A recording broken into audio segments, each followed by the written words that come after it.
Do you think your friend Nigel, do you think reform will actually stand a chance in 3 or 4 years down the line? So is that what you said? Still a long time. It's a long time. There's still, a lot of teething pains.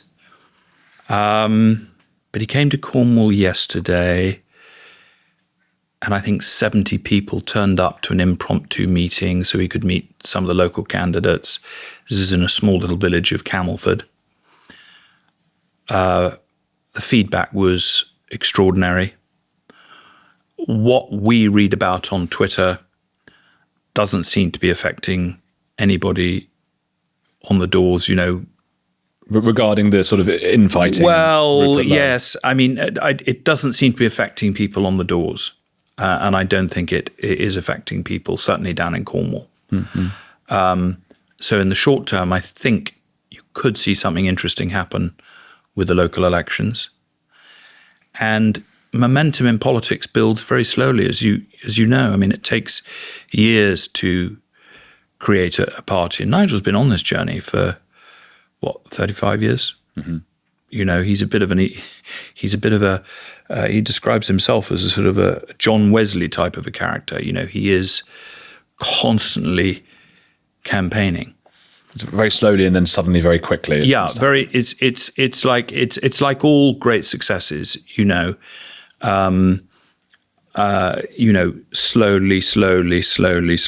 Then all of a sudden, but you have to, even if you take your work that you do, you've been working at your craft and honing your craft, and then all of a sudden now you're a super well-known podcaster, and people do say everybody's clamoring to get on your show. Apparently. You get you get people saying, you must be being paid by Mossad. How could you possibly? You've come from nowhere, and you go, you have no idea. I've been doing this years now. They don't realise. They don't see the start, and I didn't see the grassroots of Nigel Farage. He seemed to me to pop onto the scene before Brexit, at which point he was made a figure of fun by the legacy media. And I didn't know much about the political situation back then, and I probably looked at it and went, oh God, yeah, what a silly bloke or whatever.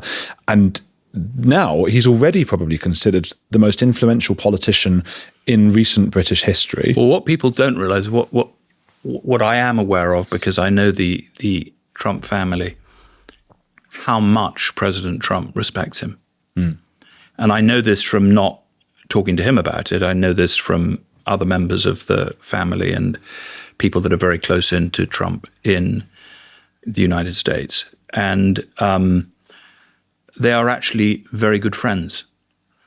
And they hang out and they sort of chit-chat. And, forgive me if I won't share those stories, but some of them are just, they're very, very close friends. And so he has taken on the mantle, really, of an international statesman, which actually is not relevant for the local elections. And it's probably not that relevant for a general election, because I think people are concerned about where we go today.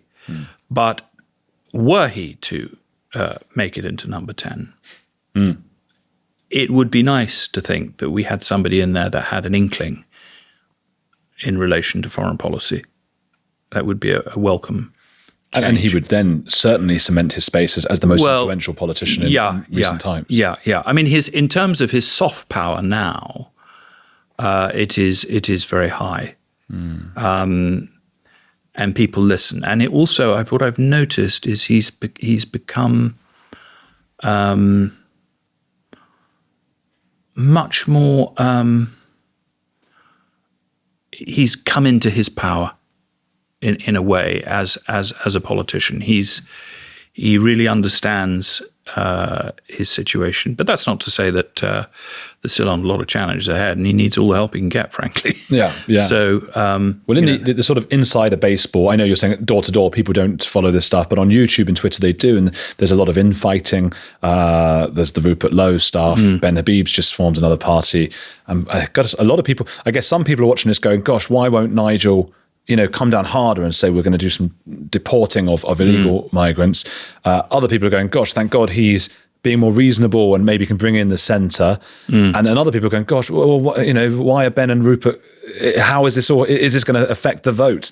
So I guess that's not really a question as such, as I'm just sort of throwing things at you. No. And what are your thoughts? Well, obviously, close friends with Rupert as well as Nigel. I like them both, and my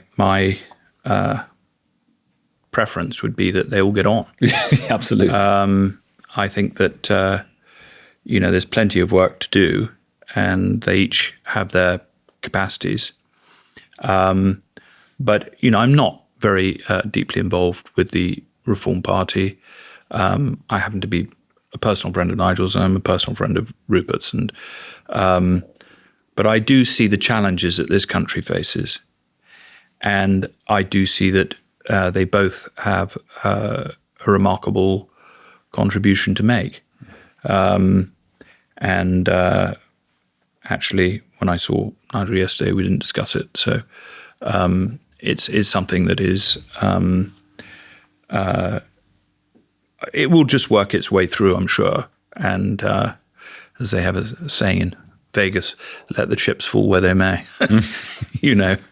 What about we can't continue this situation with 4-star hotels, and I saw a contract saying, and they sort of the politicians denied that it was meant this way, and I think it was while the Tories were in government, it was a contract signed saying that illegal migrants must have at least 4-star accommodation.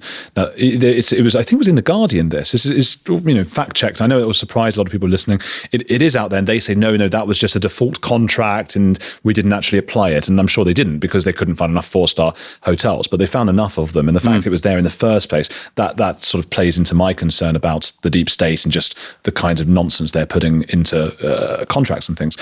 This can't continue.